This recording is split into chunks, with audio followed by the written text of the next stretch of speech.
If you're living in the past, you're going to be depressed because you are rehashing things that happened to you that are not going to happen again. If you're living in the future, you're going to be anxious because you are anticipating what's coming or you're wishing for things that aren't happening yet.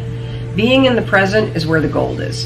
Being in the present moment is where you will have the greatest control, where you will feel the most at ease, and where happiness flourishes. There's a super tight connection between happiness and the ability to live in the present moment. A lot of people believe that happiness is tied to the things that happen to you. Not so at all. In fact, there is a professor of positive psychology. He's one of the grandfathers of the movement. He teaches at the University of Pennsylvania. His name is Martin Seligman, and he's studied happiness for decades. Now, one of the things that we've talked about a lot is that 40% of your happiness levels are preset by genetics. 60% you are in complete control of. And one of the things that this professor has discovered is that it doesn't matter what's happened to you. In fact, some of the people that have had the worst things happen to them, like people that have survived the Holocaust, are actually the happiest and most grateful people in the world. Happiness comes down to this right up here. It comes down to your thoughts, it comes down to your mindset, it comes down to your attitude, and you are 100% control of what you're thinking. You may not be in control of how you feel in the moment, but you can always, always, always, always be in control of what you think. And that will change how you're feeling. One of the most powerful things that you can do in terms of think, and this gets back to Strick's question, is how do you be present? Being present is literally nothing more than the skill of having your thoughts be in this moment, not in the past, not in the future, but right here. The way that you teach yourself how to do that is that the moment that you catch yourself being distracted, the moment you catch yourself starting to worry, the moment you catch yourself drifting to the future or drifting to the past, that's a moment of tremendous power because you basically just woke up. You basically just noticed that you're not here in this particular moment. So use that wake-up call, 5, 4, 3, 2, 1, and ground yourself in this moment. The best way to ground yourself in the moment is to look for something in this particular moment that you can savor. Now, I'm using the word savor on purpose because it's the word that psychologists use to describe what happens when you find something in this moment right now, right here, right now, to focus on and to appreciate. It could be literally the questions. These are printed out questions from people on social media. And if I were to stop and look at these and savor them, what I would feel in this moment is a tremendous amount of gratitude because people are taking the time to write. And that makes me feel incredibly grateful. And it also makes me very happy because it means that the folks that are writing are taking control of their lives and seeking out the information that they need. Another form of savoring that we can all relate to is eating. As you're eating, instead of drifting to the future and thinking about all the things that you need to do or hanging out in the past and rehashing everything that's happened during the day, be in this moment, in this meal. Slow down. Think about the food that you're eating. Think about the people that you're sitting with and how you feel about them.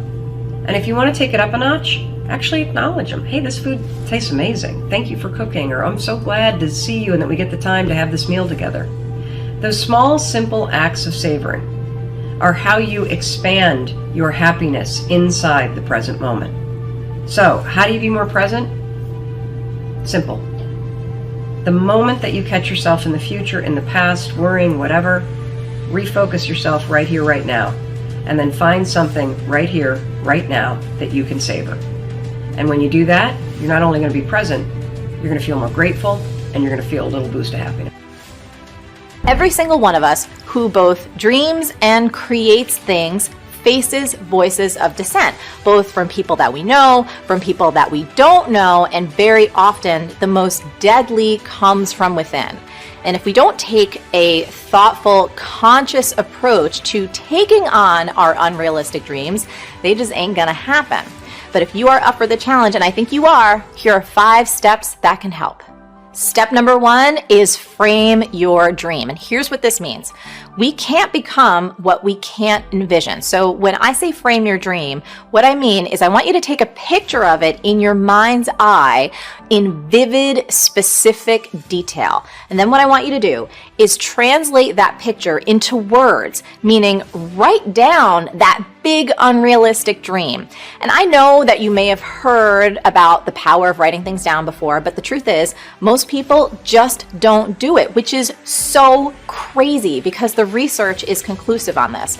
There was a study done by Dr. Gail Matthews that shows that you are 42% more likely to achieve your goals if you write them down. So what I want you to do is whip out your journal or hop on that keyboard and get writing. Step number 2 is filter opinions and fend off negativity. You've got to take responsibility for the energy that you allow in your life. I want you to fend off negativity as much as humanly possible. You know, we know so much more about the brain than we did just 20 years ago. Neuroscience has taught us incredible things, like that our brains are continuously shaped by our thoughts and our experiences. And you know this to be true. I mean, negativity is one of the most toxic forces on the planet. It's toxic for your brain, for your nervous system, and for your ability to stay motivated. So do me this favor, okay?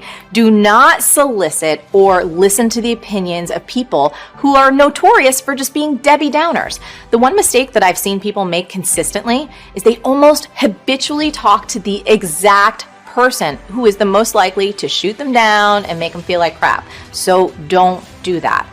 And here's another key. I want you to always consider the source.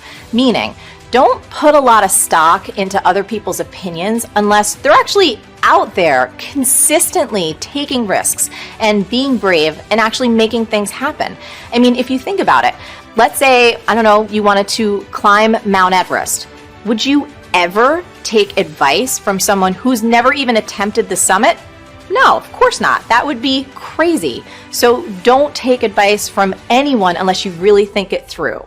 And I want you to ask, has this person achieved an unrealistic or impossible dream? Are they taking meaningful risks on a consistent basis? Do you admire who they are, how they live, and what they contribute? If not, do not use them as a sounding board for your idea. We think about the era that our parents lived. Okay, Great Depression, right? Very, very hard to make money, very, very hard to find resources, very, very hard to do anything unless you're a professional.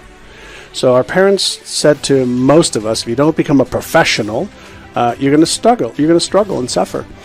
And even the professionals said, okay, so become a professional and here's your ceiling of what you have. So we became conditioned to be worried of scarcity in a world that has no scarcity. We became conditioned to having certain beliefs about what's possible or not possible. So even now, as we're sitting here and we've got this, amazing election time. Crazy. One of the things I've been thinking about is, there are some people that believe that if Donald Trump wins, they're going to make a fortune, and there's other people that think they're going to lose everything. And I have a friend of mine who has got about $70 million in the bank that believes that if Hillary gets into office, he's going to lose millions. Wow. It's going to be really tough. And what really is, going on in people's heads? It's all of their references, their beliefs, and their perceptions that are locked away in the implicit part of their brain that is driving those thoughts and even the behaviors. They may not even be aware of it. They're not even aware of it, yeah. They can be, but they may not be. And so what we really have to go back to focus on is it really makes no difference who becomes president or who doesn't. If you have the belief that regardless of what happens in your external world, you can navigate towards the success that you want. That's a belief. And beliefs are the lens by which we actually see the world and by which we behave. And so if you want to change your results, don't focus on changing your behaviors. Change your focus on the beliefs that drive your behaviors. Right?